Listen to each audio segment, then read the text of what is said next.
All India లెవెల్లో కూడా ఇటీవల సీట్లు గెలవచ్చేమో కానీ ఇంత పెద్ద విక్టరీ ఎక్కడా రాలేదు.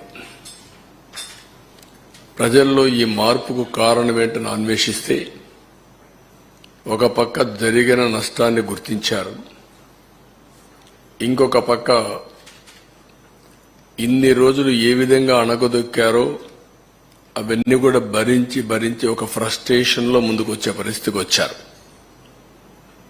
ఈరోజు మీరు ఇక్కడున్నారు మీడియా, మనం ఫోర్త్ ఎస్టేట్ అని పిలుస్తాం. మొన్నటి వరకు అందరూ మిమ్మల్ని చూసి భయపడ్డారు, కానీ మొట్టమొదటిసారిగా మీరు కూడా భయపడే పరిపాలన సాగింది. కనీసం ఫ్రీగా చెప్పుకోలేని పరిస్థితికి వచ్చేసారు మీరు. ఇంకా రాజకీయ పార్టీలు అయితే లెక్కలేనితనం వచ్చింది, ఇంకా అసెంబ్లీ నామమాత్రం అయిపోయింది. ఈవెన్ కోర్టుల్లో కూడా వాళ్ళని కూడా బ్లాక్ మెయిల్ చేసే పరిస్థితికి వచ్చారు. కోర్టులు కూడా అంటే మనం చూసాం, సోషల్ మీడియాలో పెట్టి జడ్జెస్ను కూడా క్యారెక్టర్ అసాసినేషన్ చేసే పరిస్థితికి వస్తే వాళ్ళు సిబిఐ ఎంక్వైరీ చేసే పరిస్థితికి వచ్చారు. ఏ విధంగా సోషల్ యాక్టివిస్ట్ అయితే ఇంకా మనం చూస్తున్నా చాలా భయంకరంగా ఉంది. ఇవన్నీ ఒక ఎత్తు అయితే, మేము ఎన్నికల ముందు చెప్పాం రాష్ట్ర పునర్నిర్మాణం జరగాలని.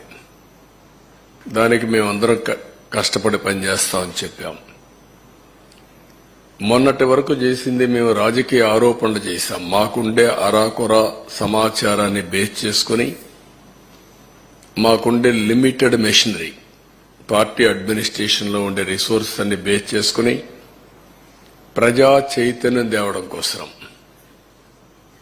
మీడియాలో మీరు రాసిన వార్తలు కూడా, టీవీల్లో మీరు చేసిన ప్రచారం కానీ, ప్రింట్ మీడియాలో మీరు రాసినట్టు కానీ, సోషల్ యాక్టివిస్టులందరూ సోషల్ మీడియాలో పెట్టినటువంటి వాస్తవాలన్నీ క్రోడీకరించి మేము కూడా మాట్లాడాం. అవన్నీ ఈరోజు ప్రభుత్వానికి వచ్చిన తర్వాత రెండు కూడా టాలీ చేసుకుని, ఇంకా మిస్సింగ్ లింక్స్ ఉంటాయి అవన్నీ కూడా ఎస్టాబ్లిష్ చేసి, వాస్తవ పరిస్థితుల్ని ప్రజలకు తెలియజేసి, వాళ్ళ సజెషన్స్ కూడా తీసుకొని,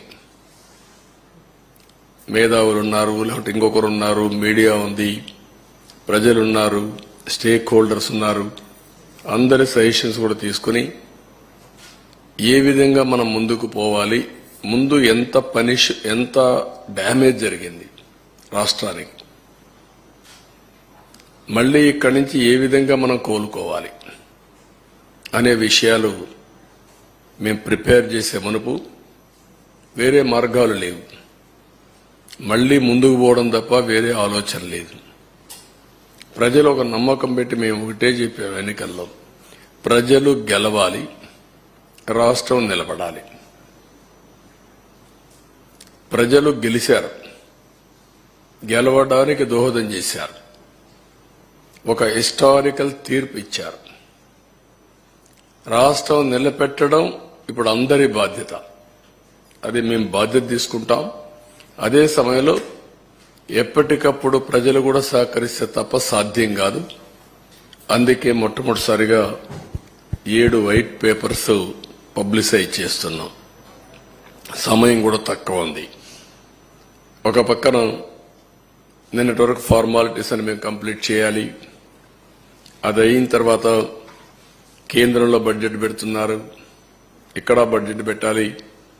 కేంద్రంలో బడ్జెట్ పెట్టే ముందు మన సమస్యలన్నీ వాళ్ళ దృష్టికి తీసుకొచ్చి ఎంతవరకు వీలైతే అంతవరకు మనం ఫండ్స్ తెచ్చుకోవడం కానీ, అదే మరి ప్రాజెక్టులు తీసుకోవడం కానీ ఇవన్నీ జరగాల్సిన అవసరం ఉంది. అందుకే ఒక 20-25 రోజుల్లో 7 పేపర్లు కూడా చర్చలన్నీ కంప్లీట్ చేసి మళ్లీ మేము అసెంబ్లీ సమావేశాలు పెట్టుకుని బడ్జెట్ కూడా ప్రవేశపెట్టాల్సిన అవసరం ఉంది. లేకపోతే మళ్లీ ఒక సంవత్సరం మనకు ఒక కన్ఫ్యూజన్లో పోయే పరిస్థితి వస్తుంది. అందుకే మేము 7 సబ్జెక్ట్స్ కూడా మీకు ఒక ఐడియా ఉంది. మేము కూడా టైం టేబుల్ ఇస్తాం. దీనిపైన తరోగా చర్చ చేస్తాం. చర్చ చేసిన తర్వాత ప్రజలందరూ ఇచ్చిన సజెషన్స్ కూడా తీసుకొని వెబ్సైట్స్ అన్ని, ఇప్పుడు ఇరిగేషన్ ఉంది, ఈ ఇరిగేషన్ ఒక వెబ్సైట్ ఓపెన్ చేస్తాం. టోటల్ డాక్యుమెంట్స్ అన్ని అందులో పెడతాం. ఎందుకంటే ఒక అలవాటు అయిపోయింది. ఏది చేసినా ఎదురుదాడి చేయడం, ఒక మీడియాలో ఇదే పనిగా వాళ్లకు క్రెడిబిలిటీ లేకపోయినా, విశ్వసనీయత లేకపోయినా చెప్పిన తప్పులే 100 సార్లు చెప్పి ప్రజలను నమ్మించే ప్రయత్నం చేయడం, దానికి చెక్ పెట్టాల్సిన అవసరం ఉంది. దానికోసమే ఈరోజు మా ప్రయత్నం. తప్పకుండా ఎప్పటికప్పుడు వాళ్ళు చెప్పినట్టన్నిటికీ కూడా ప్రజలే సమాధానం చెప్పే విధంగా ప్రజా చైతన్యాన్ని తీసుకొస్తాం. ఇప్పుడు ఫస్ట్ తీసుకున్న పేపర్ మేము చూస్తే 2 భాగాలున్నాయి. కానీ మొదటి భాగం పోలవరం, రెండవది ఇరిగేషన్ ప్రాజెక్ట్స్, సాగునీటి ప్రాజెక్టులు. ఈరోజు మేము సాగునీటి ప్రాజెక్టులు తీసుకోవడం లేదు. ఆంధ్రప్రదేశ్ రాష్ట్రానికి సాగునీటి ప్రాజెక్టుల అవసరం చాలా ఉంది.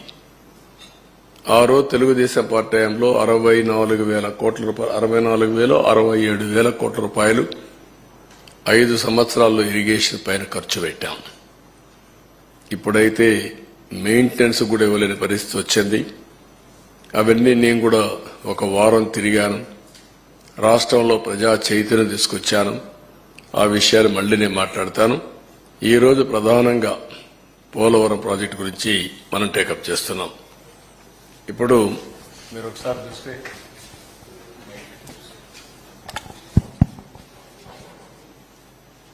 ఇది పోలవరం రాష్ట్ర అభివృద్ధికి జీవనాడి. పోలవరం రాష్ట్రానికి 2 ప్రధానమైనటువంటి ప్రాజెక్టులు, ఒకటి అమరావతి, ఒకటి పోలవరం. 2 కూడా 2 కళ్ళు లాంటివి. ఈ 2 ప్రాజెక్టులు గాని మనం పూర్తి చేసుకుంటే విభజనలో జరిగిన అన్యాయాన్ని గాని, మనం ఏ విధంగా నష్టపోయామో ఆ నష్టాన్ని పూడ్చుకునే అవకాశం ఉంటుంది. పోలవరం ప్రాజెక్టు కూడా విభజన చట్టంలో నేషనల్ ప్రాజెక్టు చేసి కేంద్రం నిధులు ఇవ్వడానికి ముందుకు వచ్చినటువంటి ప్రాజెక్టు ఇది. నదుల అనుసంధానానికి గుండె పోలవరం. ఇటువంటి పోలవరానికి జగన్ ఒక శాపంగా మారాడు. ఏ విధంగా శాపంగా మారాడు? ఏ విధంగా ఒక క్షమించరాని నేరం, జాతికి జరిగిన విద్రోహం.